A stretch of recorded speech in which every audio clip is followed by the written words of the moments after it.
like I said, I went and had a big shopping spree with my sister as a big birthday thing, and I got 10 books out of that big shopping spree. I did so bad. But 5 of them were from a used/new bookstore that some of my friends at work kept telling me about, named Chamberlain's, and I finally went. It's really big and has tons and tons of shelves of books, and it just it feels like it just keeps going and going and going and going. And I really had fun in there looking around finding books.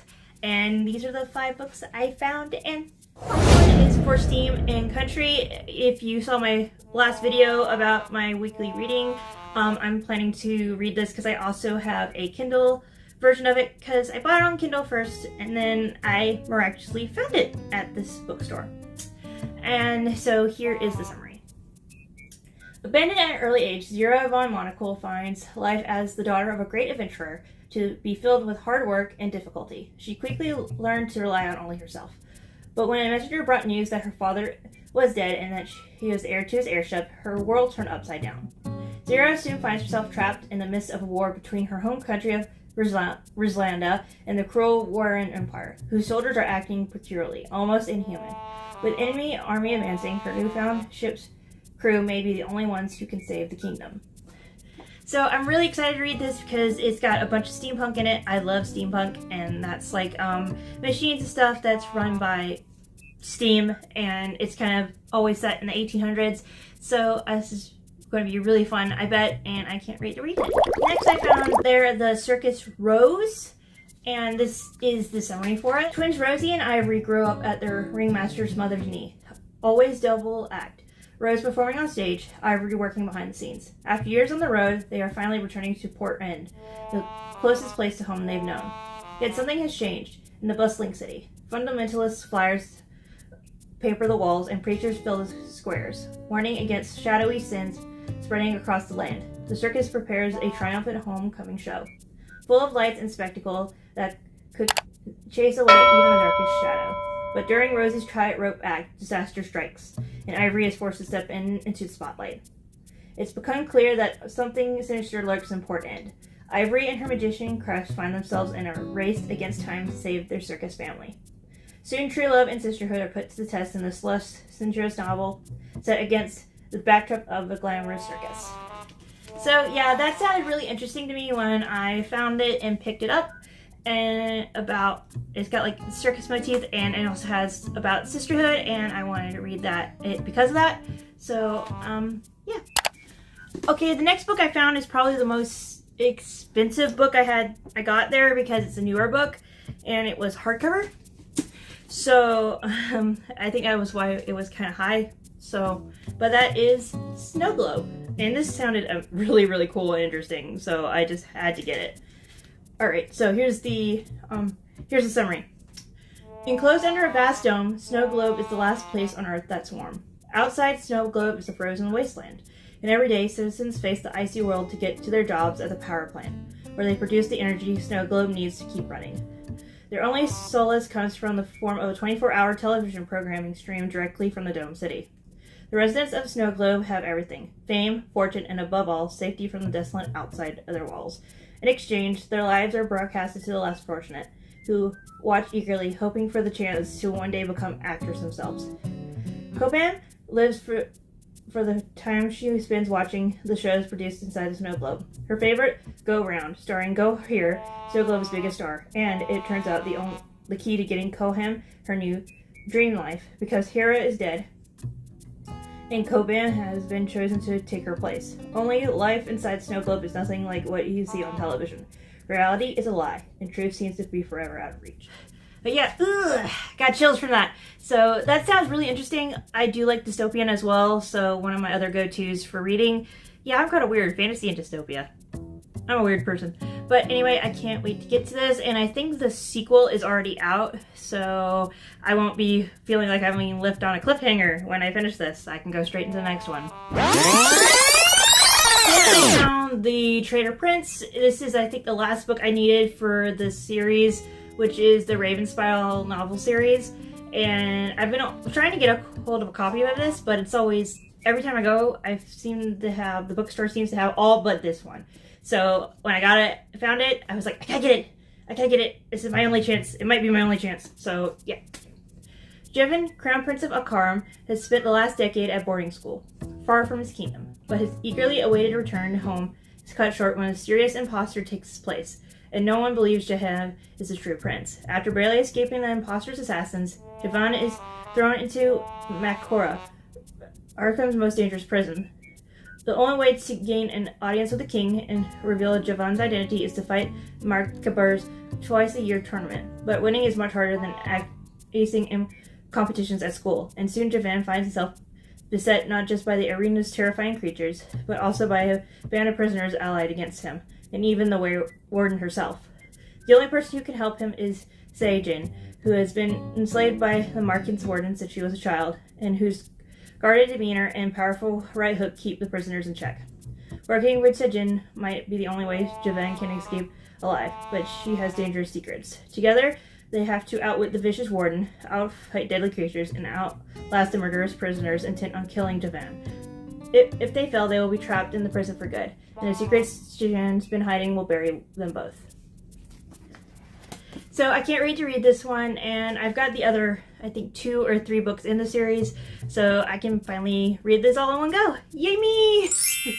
And then the last book I got at Chamberlain's was this one, The Amateur's Secret. It looks like another steampunk book, so I was, yes, have to get that. I'm trying to get more steampunk books because I love steampunk, but I don't have a lot of books about it. So here is the summary. Charlotte has lived on the edge of the British Industrial Empire, hiding deep in the catacombs. Ever since she can remember, she and her fellow refugees are preparing for the day when they can join the resistance and fight against the crown. But when an exile with no memory seeks shelter in their camp, he brings with him a new danger and secrets about the terrifying future that awaits them all. His presence compels them to leave the safety of the catacombs, seek answers in Britannia's exquisite floating city. But Charlotte finds more than just answers there, and navigating a world of high society and political intrigue turns out to be more treacherous than the revolution itself. Internationally best-selling author Andrea Creamer creates a stunning world filled with tension and danger. So yeah, I actually found both this and the sequel there, but I was a good person, I was a good girl, and I only got the first one. So if I like this one, I will pick up the second one. But it sounded really intriguing. I really like the idea of it, like this resistance group. And also, like I said, steampunk. Woo!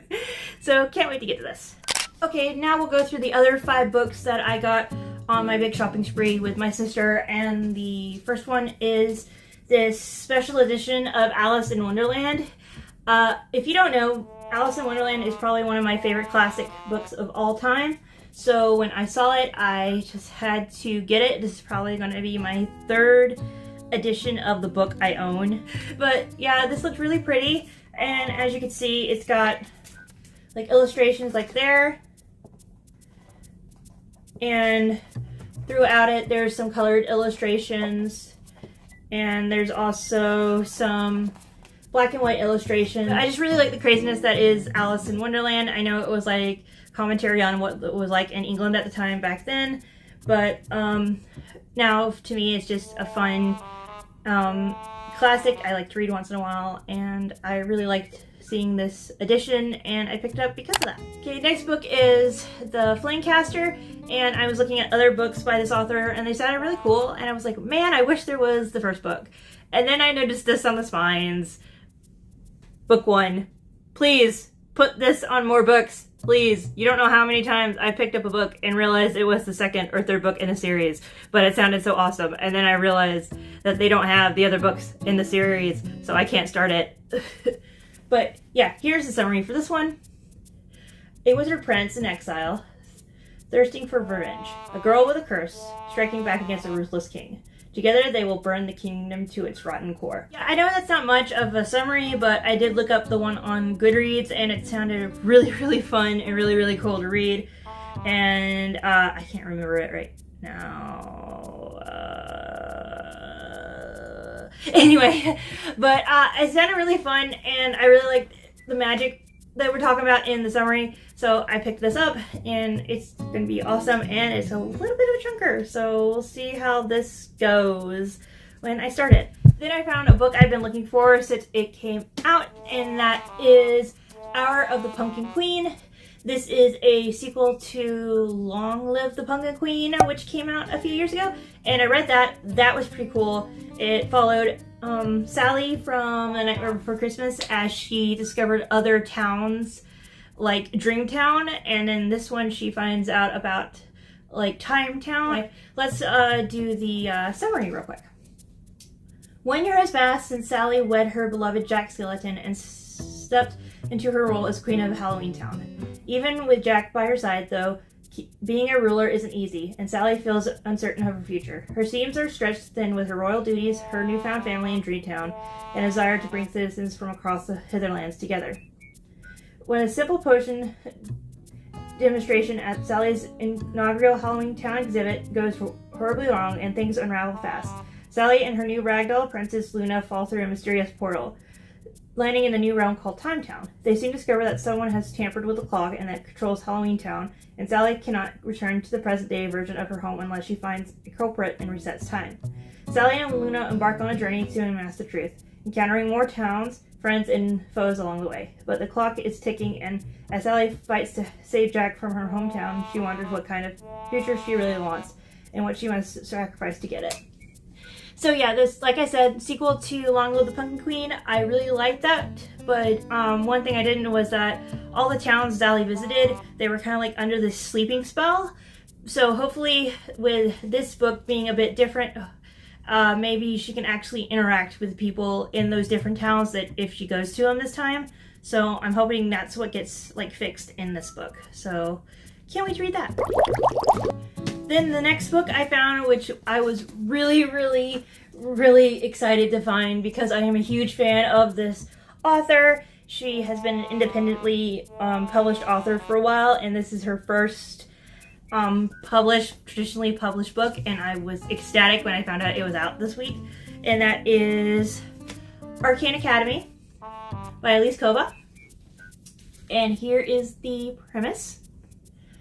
Clara Greysword has survived the underworld of Eclipse City through thievery, luck, and a whole lot of illegal magic. After a job gone awry, Clara is sentenced to life in prison for inking tarot cards, a rare power reserved for practitioners at the elite Arcane Academy. Just when she seems her luck is run dry, the Academy's headmaster, Prince Kellis, offers her an escape for a price. He believes that Clara is the perfect tool to help him steal a tarot card from the king and use it to recreate an all-powerful card long lost to time.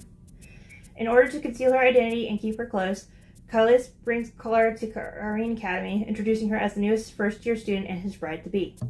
Thrust into a world of arcane magic and royal intrigue, there is one misstep will send her back to prison or worse. Clara finds that the prince she swore to hate may not be what he seems, but can she risk giving him power over the world or her heart, or will she take it for herself? So I can't wait to get into this. Look at that. Oh my gosh. And it's the first in the series because it says book 1 at the top. And I can't wait because I love Elise Kova's books. I have a special edition of her series Air Awakens, and because I really love that series that she did, and it's got like elemental magic, and this one sounds awesome because it's going to be tarot card magic, so I can't wait for that. And then the last book I got, I had seen on places like YouTube and stuff, and people said, oh, it's really good, it's really amazing, they really highly recommended it, and that is Jade City, and this is what it says the summary is. For centuries, honorable green bone warriors have used magical jade to enhance their abilities and defend the island of Kinkun from foreign invasions. Now the war is over and a new generation vies for control of Kinkun's bustling capital city. 4 siblings of the powerful Kull family must prepare for battle, and the fragile peace between the clans is about to break. So yeah, like I said, I wanted to get it because everybody says it's really good, and it sounded amazing. I like the idea of this jade magic power system, so I can't wait to get into this.